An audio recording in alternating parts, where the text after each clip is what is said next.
Les personnes heureuses nourrissent leur intelligence en conservant leur curiosité et en invitant de nouvelles informations et des apprentissages non familiers dans leur vie.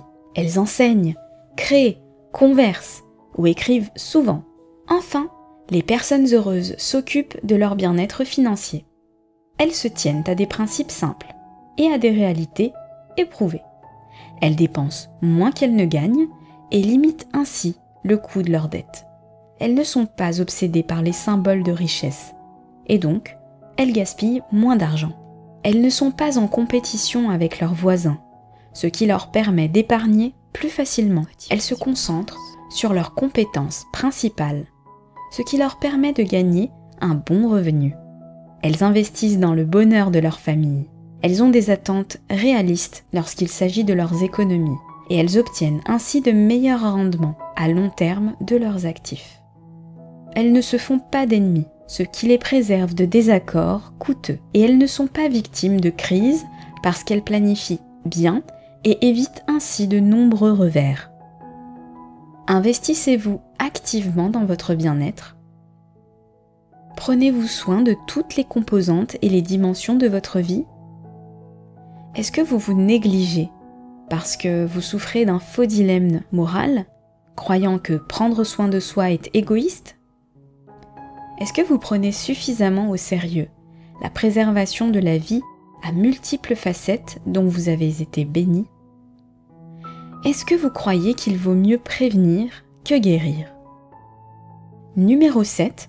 Les gens heureux ont des relations constructives. Pour être heureux, il est important de s'entendre avec les gens. Une vie d'harmonie sociale rend le voyage beaucoup plus léger. Avant de s'engager avec les autres et de dépenser leurs efforts sur des inconnus, les personnes heureuses sont d'abord conscientes de l'importance d'être leurs propres meilleurs amis. Elles acceptent volontiers d'être en leur propre compagnie et ne se sentent pas seules lorsqu'elles sont seules. Leur relation la plus importante, celle qu'elles entretiennent avec elles-mêmes, est intacte, non culpabilisante, non exigeante, et elle constitue une expérience apaisante. Parce que cette relation primaire est intacte, les gens heureux ont aussi des relations saines avec ceux qui les entourent. Nous ne sommes pas faits pour vivre dans l'isolement. Pratiquement toutes les recherches significatives sur le bonheur soulignent l'importance des relations positives. Les personnes heureuses sont d'excellents gardiens de leurs relations. Ils sont de bons amis, mais seulement pour les bons amis.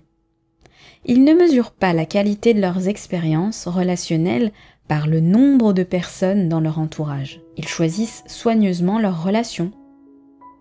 Les personnes heureuses ne s'associent pas à des personnes destructives ou égocentriques. Elles s'éloignent des attitudes négatives et des mentalités toxiques. Elles ne deviennent pas la proie d'associations abusives. Il y a une triste vérité dans la vie que j'ai découvert. En voyageant d'est en ouest, les seules personnes que nous blessons vraiment sont celles que nous aimons le plus. Nous flattons ceux que nous connaissons à peine, nous satisfaisons l'invité éphémère et nous donnons beaucoup de coups inconsidérés à ceux qui nous aiment le plus. Ella Wheeler Wilcox. Les relations positives sont comme un feu de camp. Vous devez les alimenter pour éviter qu'elles ne s'éteignent. Alléger le fardeau de l'autre et partager la joie de l'autre demande beaucoup d'énergie. Moins, c'est plus. Inviter trop de personnes dans nos vies, c'est comme essayer d'étaler un millier de pains avec une seule plaque de beurre. Je sais, la comparaison est un peu douteuse, mais ce que je veux dire par là, c'est que nous sommes faits pour entretenir 5 à 7 relations. Tout ce qui est plus entraîne une perte de qualité, des fuites, de l'épuisement et un comportement contre nature. Cela conduit normalement à ce que toutes vos relations deviennent superficielles et non durables. Les relations solides ne sont pas compatibles avec la foule. Cela ne veut pas dire que les personnes heureuses ne connaissent pas beaucoup de monde, ou n'ont pas plus d'un ami. Elles sont conscientes qu'après avoir établi des relations bien avec elles-mêmes, les premiers à bénéficier d'une attention de qualité sont les personnes qui partagent un toit avec elles, les membres de leur foyer. Lorsque Mère Teresa a reçu le prix Nobel, on lui a demandé « Que pouvons-nous faire pour promouvoir la paix dans le monde ?» Elle a répondu « Rentrez chez vous et aimez vos familles. » Une grande source de malheur est le fait que les gens sont portés sur les relations marginales et la négligence de leurs relations les plus intimes. Comment évaluez-vous la qualité de vos relations? Laissez-vous les gens en meilleure posture? Vos relations vous accablent-elles ou vous renforcent-elles? Les membres de votre famille immédiate sont-elles une priorité en parole et en acte? Numéro 8. Les gens heureux exploitent une vision optimiste du monde. Les personnes heureuses sont des personnes positives. Elles voient et abordent la vie à travers un filtre réaliste tout en conservant un enthousiasme contagieux pour la vie en général. Elles choisissent de vivre une vie moins sérieuse.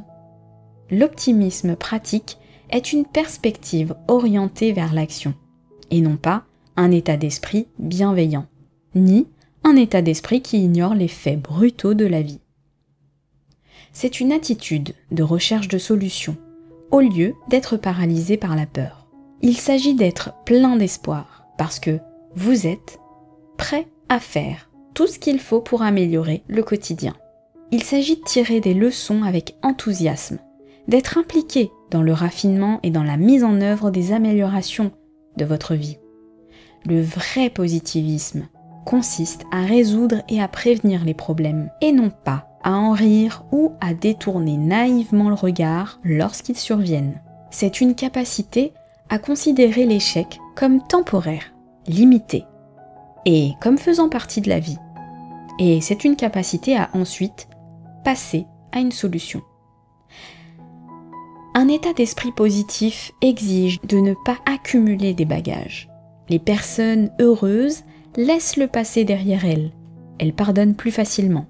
Elles ne gaspillent pas d'énergie à garder des rancunes et à jouer les juges.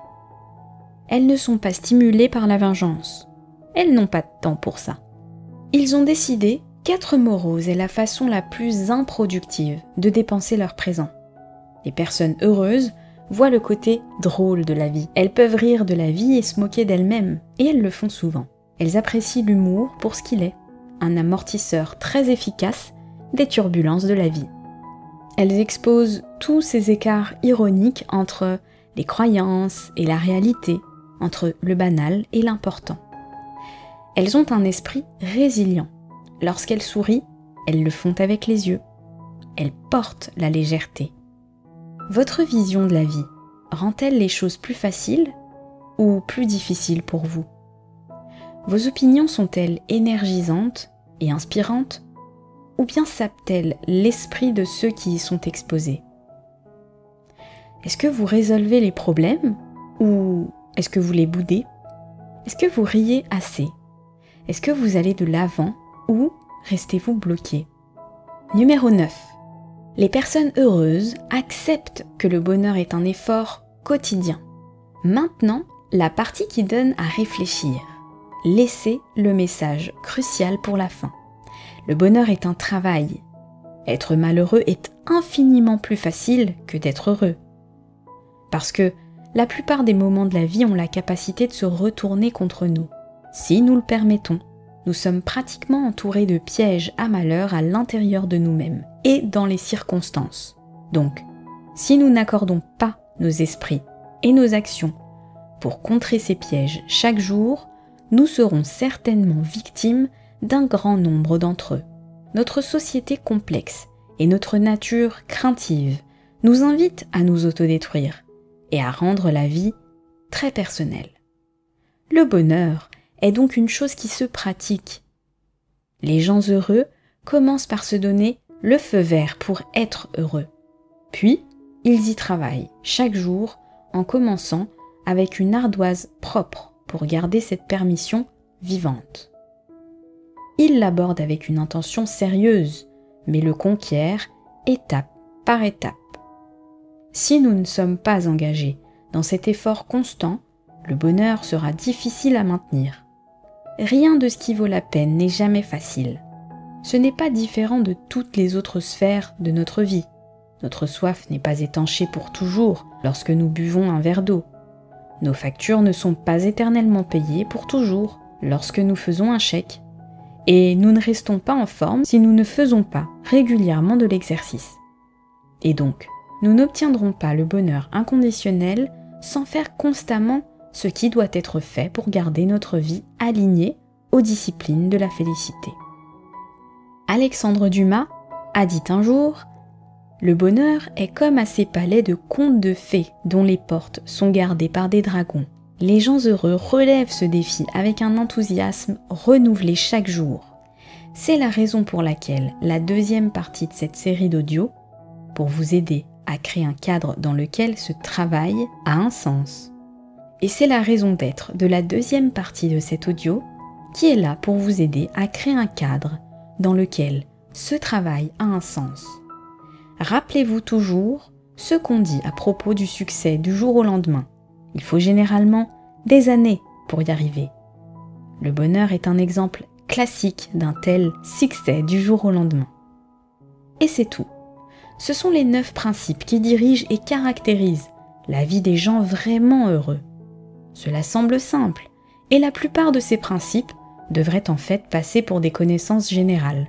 Mais vous serez surpris du nombre de personnes qui les considèrent comme étant trop simples.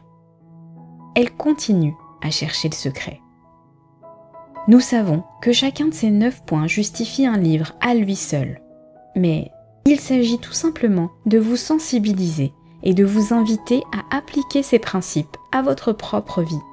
Souvenez-vous de ces principes souvent, comme des rappels pour diriger votre parcours de bonheur personnel. Testez-vous au quotidien et regardez si vous appliquez ces principes. Construisez votre propre stratégie et vos propres routines autour d'eux. Conservez et améliorez ceux qui sont déjà en place dans votre vie. Vous pourriez même envisager à terme de lire un bon livre sur chacun de ces principes. L'action n'apporte pas toujours le bonheur, mais il n'y a pas de bonheur sans action. Il n'y a pas de bonheur sans action. Benjamin Disraeli. Cette vidéo est terminée, mais il est grand temps de prendre un nouveau tournant. Reprends ta vie en main en 203 jours, soit 29 semaines, grâce à 76 vidéos, un cahier pratique, 22 exercices en 6 modules. De l'estime de soi au changement des habitudes. Accède à un programme détaillé pour garder le cap. Pour en savoir plus et rejoindre le programme, clique sur le lien en description. Et bien sûr, abonne-toi pour recevoir mes vidéos et rejoins la chaîne si tu apprécies mon travail sur cette chaîne. À très bientôt.